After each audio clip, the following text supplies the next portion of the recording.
Le pan, souvent admiré pour sa roue spectaculaire, cache une biologie et des comportements bien plus subtils qu'on ne l'imagine. D'abord, ce que l'on appelle communément un pan désigne en réalité le mâle, la femelle s'appelle la panne, et c'est elle qui choisit le partenaire, en observant attentivement la qualité et la symétrie de sa parade.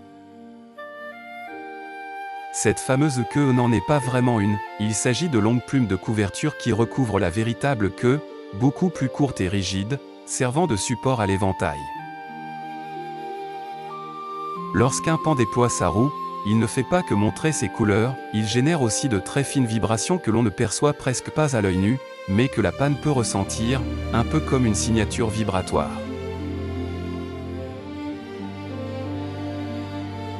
Les motifs en forme d'yeux, appelés ocelles, ne sont pas colorés par des pigments classiques mais par une structure microscopique qui diffracte la lumière, créant ces reflets iridescents changeant selon l'angle.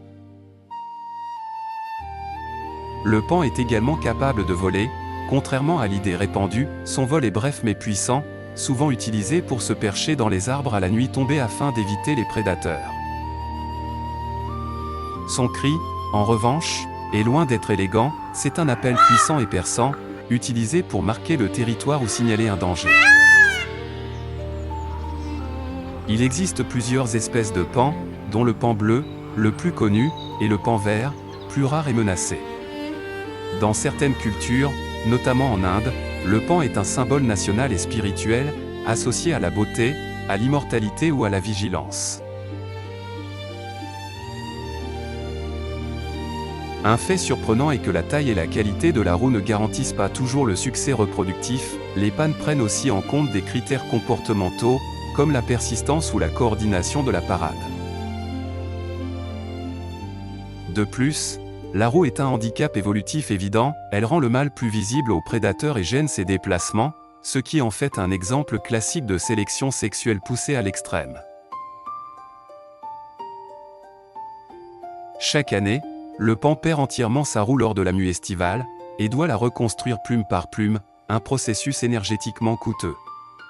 Malgré leur apparence fragile, ces plumes sont étonnamment résistantes et ont inspiré des recherches en matériaux pour leurs propriétés optiques et structurelles. Les pans sont omnivores, ils se nourrissent d'insectes, de graines, de petits reptiles et même de serpents, ce qui leur confère un rôle écologique utile. Leur vision est particulièrement développée, ils perçoivent des longueurs d'onde que l'œil humain ne voit pas, notamment dans l'ultraviolet, ce qui modifie totalement la perception de leur propre couleur entre individus. Un autre aspect méconnu est leur intelligence sociale, ils peuvent reconnaître des individus et adapter leur comportement en fonction du contexte, notamment dans les environnements où ils cohabitent avec les humains. Dans certains lieux, ils deviennent même semi-domestiques et apprennent à exploiter les routines humaines pour se nourrir.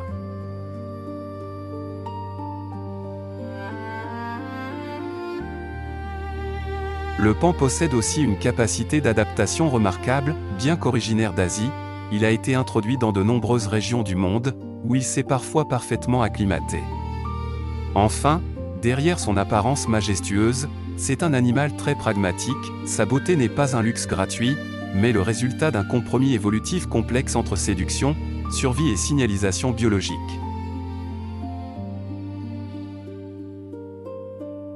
Les jeunes pans, appelés paono, sont capables de se nourrir seuls très rapidement après l'éclosion, ils suivent leur mère, mais leur instinct de survie est déjà bien développé dès les premiers jours. Chez certaines populations, les mâles peuvent former de véritables arènes de parade, appelées leks, où plusieurs individus exhibent leur roue côte à côte pour attirer les femelles, créant une sorte de compétition silencieuse mais intense.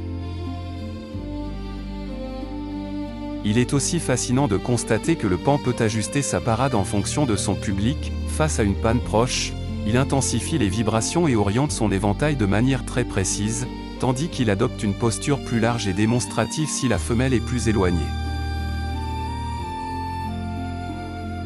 Le cerveau du pan, bien que petit, est particulièrement efficace pour traiter des signaux visuels complexes, ce qui lui permet de naviguer dans des environnements denses tout en restant vigilant face aux menaces. Autre fait surprenant, La crête sur sa tête n'est pas seulement décorative, elle pourrait jouer un rôle sensoriel, en détectant les vibrations de l'air lors des parades ou des déplacements d'autres individus. Dans des environnements urbains ou semi-urbains, certains pans apprennent même à reconnaître les horaires de distribution de nourriture et à anticiper la présence humaine. Il est aussi capable de produire des infrasons, des sons à très basse fréquence que l'oreille humaine ne perçoit pas, mais qui pourraient jouer un rôle dans la communication à distance. Un autre point peu connu est que les plumes du paon ont des propriétés antibactériennes naturelles, ce qui aide à maintenir leur état malgré l'exposition constante à l'environnement. Il arrive que des pans développent des variations génétiques étonnantes, donnant naissance à des plumages entièrement blancs ou partiellement dépigmentés, non pas par albinisme pur mais par le cisme, ce qui conserve les yeux foncés tout en modifiant l'apparence générale. Malgré leur apparence majestueuse, les pans peuvent être étonnamment agressifs entre eux, surtout en période de reproduction, allant jusqu'à se battre violemment pour défendre leur territoire ou leur accès aux femelles, preuve que derrière la beauté se cache une véritable stratégie de survie et de compétition.